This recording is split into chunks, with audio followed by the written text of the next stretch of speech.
Assalamualaikum warahmatullahi wabarakatuh. Bismillahirrahmanirrahim. Alhamdulillahirabbil alamin wassalatu wassalamu ala asyrofil mursalin sayyidina Maulana Muhammadin wa ala alihi washabihi ajmain. Amma ba'du. Bahwa jihad itu dari kata jahada yujahidu mujahadatan. Kalau masdar mujarrodnya jahida dan baca jahada jadu jahdan wa jihadan, itu maknanya serius menekuni sesuatu. Jadi tidak harus bentuknya perang. Tapi Islam juga jangan anti perang, karena andaikan Islam itu tidak punya konsep perang, itu juga kita bingung saat kita dijajah Belanda. Jadi sesuatu itu pasti akan ada momennya, ada pembenarnya. Disebut kalau dalam fikih muqtadul hal. Saya masih ingat beberapa cerita lesan. Dulu perang itu harusnya 7 November. Bung Tomo datang ke Mbah Hashim. Tapi kata Mbah Hashim jangan, katanya. Kiai bagian nyeblokno pesawat urung teko. Walhasil nunggu Ki Abbas dari Buntet Pak Kapolres itu doanya spesial untuk menjatuhkan apa? Pesawat. Saya kebetulan banyak kenal sama cucu-cucu Ki Abbas Buntet. Tanggal 10 datang terus perang dimulai. Dan itu menjadi perang bersejarah karena jenderal dari Belanda ya, dari Inggris ya, itu sampai meninggal. Jadi siapa Malabi ya, siapa? Jadi intinya Anda jangan berpikir bahwa negara ini didirikan hanya oleh umarok. Bahkan sebelum ada negara, yang sudah ada itu ulama. Dulu para wali songo sampai para kiai era kemerdekaan itu sudah membentuk satu komunitas. Di situ ada ketua pondok, ada bendahara, ada macam-macam. Sehingga kiailah yang bisa menggerakkan publik untuk melawan Belanda. Karena kiai ini juga yang megang otoritas publik. Ketika seorang Mbah Hashim Asy'ari memfatwakan jihad itu fardhu ain, maka semua orang berpikir harus jihad melawan kehadiran Belanda atau penjajah mana saja. Tapi itu satu sisi ya. Di sisi yang lain, bahasa Arab itu ada sisi uniknya. Kalau menamai penjajah itu musta'marin atau al-isti'mar. Isti'mar itu meramaikan dunia. Karena memang bangsa kita dulu itu ya aneh. Tapi nak sampean ngrasani teman-teman ya kualat itu mbah-mbah jenengan. Kita ini dulu memang ya agak aneh. Belanda itu sudah penjajah, tapi sama buyut-buyut kita dipanggil Doro. Bisa kamu bayangkan kiai saat itu untuk mengingatkan masyarakat pentingnya melawan Belanda. Wong manggil Belanda saja Doro tuan. Terus kemudian kita berfatwa melawan Doronya. Jadi benahi ilmunya saja wis sak penggawean kira-kira gitu. Jadi ngelola orang bodoh itu ya kangelan. Enggak dikelola itu bangsa kita, dikelola itu ya rodok goblok banget. Wong ngundang penjajah kok napa? Doro. Jadi itu PR besar. Tapi kiai itu punya seni untuk memberi penjelasan. Makanya di antara kelebihan ulama itu pasti warasatul anbiya itu di fatona ada unsur kecerdasan. Cerdas itu seni mengelola pikiran manusia, itu namanya cerdas.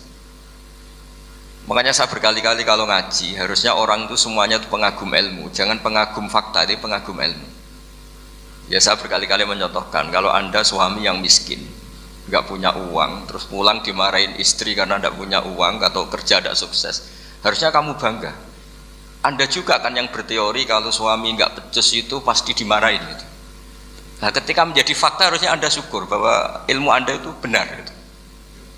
Jadi pas istri marah, wah alhamdulillah ternyata teori saya ini benar gitu. Ini lucu kan, teori Anda mengatakan demikian, tapi pas menjadi fakta Anda tidak siap. Nah, begitu juga menyangkut penjajah. Belanda itu sudah maju, Eropa sudah maju, Indonesia negara yang terbelakang. Di mana-mana terbelakang itu menjadi objek penjajahan. Di mana-mana yang terpelajar itu posisi menjajah. Sehingga ulama berpikir bahwa awal dari kemerdekaan adalah mengertikan yang tidak ngerti. Karena teori penjajahan pasti gitu, yang tahu menjajah yang tidak tahu, yang sudah modern menjajah yang belum modern dan seterusnya. Makanya awwalu hadzal din itu al ilmu. Makanya nomor satu itu ilmu, pengetahuan. Di sini pentingnya sampai Islam mewajibkan thalabul ilmi fardhatun ala kulli muslimin. Karena tadi bisa kamu bayangkan 350 tahun dijajah Belanda, kita manggil mereka itu doro atau tuan. Kayak apa?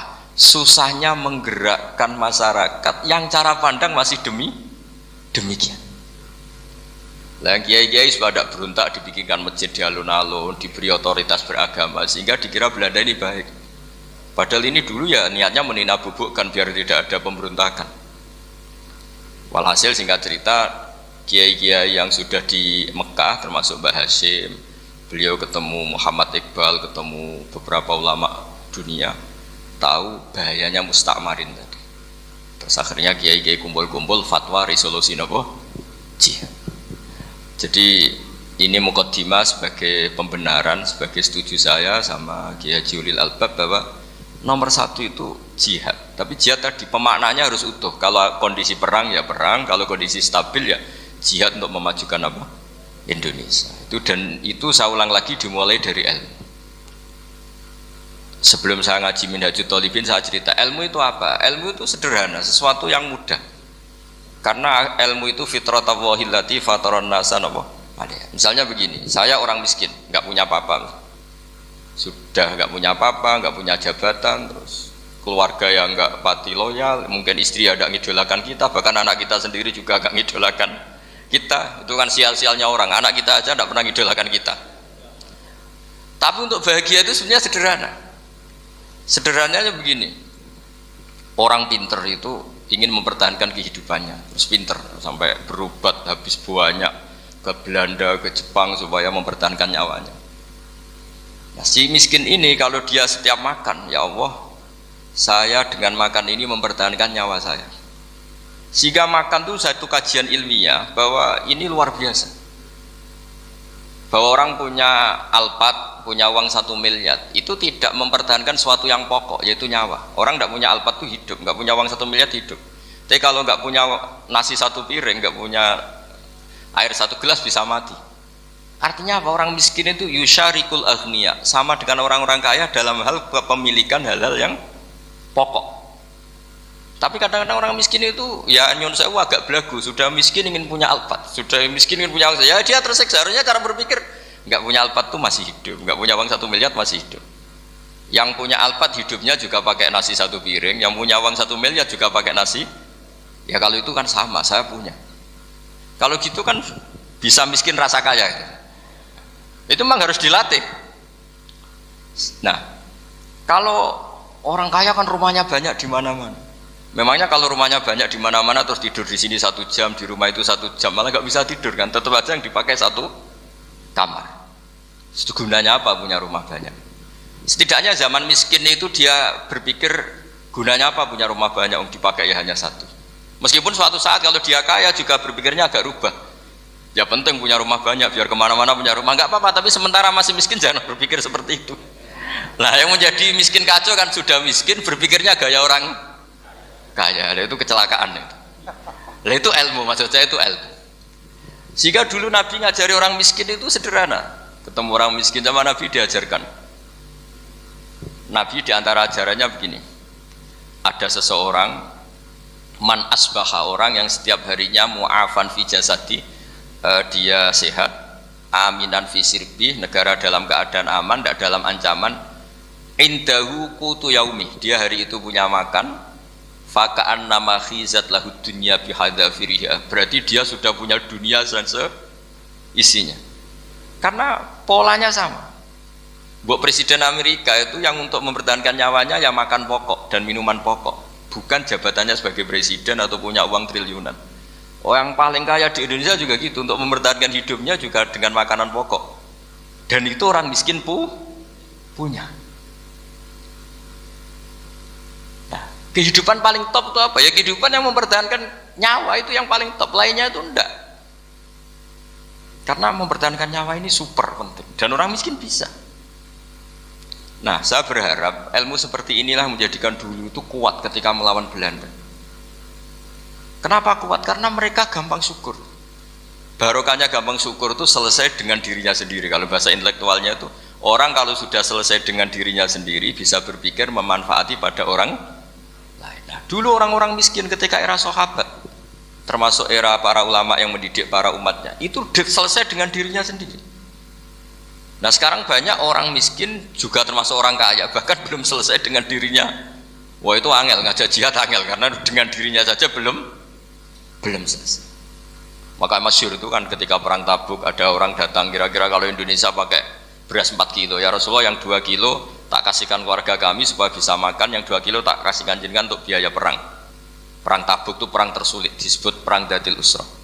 Sekarang hitung saja, ini coba dihitung, mungkin yang bagian kasir tahu.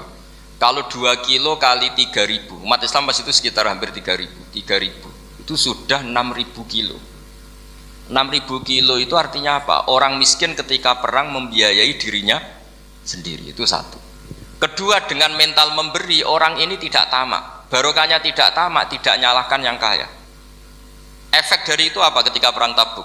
Sumbangan dari Sayyidina Utsman yang jumlahnya besar sekali, yaitu diantaranya 1.000 dinar. 1 dinar kira-kira 4,25 gram, berarti sekitar 4.000 gram. Itu bisa diberikan alat perang.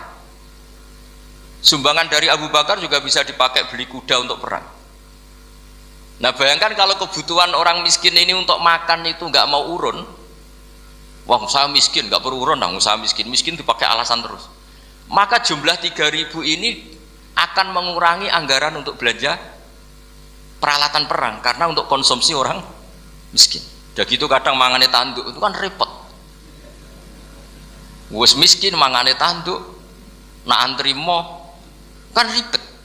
Artinya apa? Perang ini tidak fokus karena ngurusi konsumsi untuk orang-orang miskin. Nah, dulu zaman Nabi orang miskin pun semuanya heroik. Mereka dibantu gak mau, inginnya bantu. Sampai dicibir sama orang munafik. Apa gunanya sedekah 2 kilo? Wong perang ini perang besar antar negara. Pas itu mau perang melawan Romawi. Sampai orang munafik bilang alladzina almizuna almuttawwi'ina minal mu'minina fis sadaqati walladzina la yajiduna illa juhdahum faskharuna minhum. Orang-orang munafik digambarkan Allah orang-orang yang mencibir sedekah kecil. Wong untuk perang besar kok sedekahnya hanya 2 kilo. Tapi yang mahal bukan 2 kilonya. Kalau ada 1 juta orang miskin menyumbang negara 20.000, itu artinya apa? Kita punya rakyat yang inginnya hubungannya dengan negara memberi. Tapi coba kalau kita 2 juta rakyat yang inginnya dari negara mendapat, pegawainya demo ya. Nah ini ajarannya Nabi yang luar biasa. Dulu Nabi itu bisa mendidik orang miskin pun bermental memberi. Nah barokahnya bermental memberi ini mereka selesai dengan dirinya sendiri.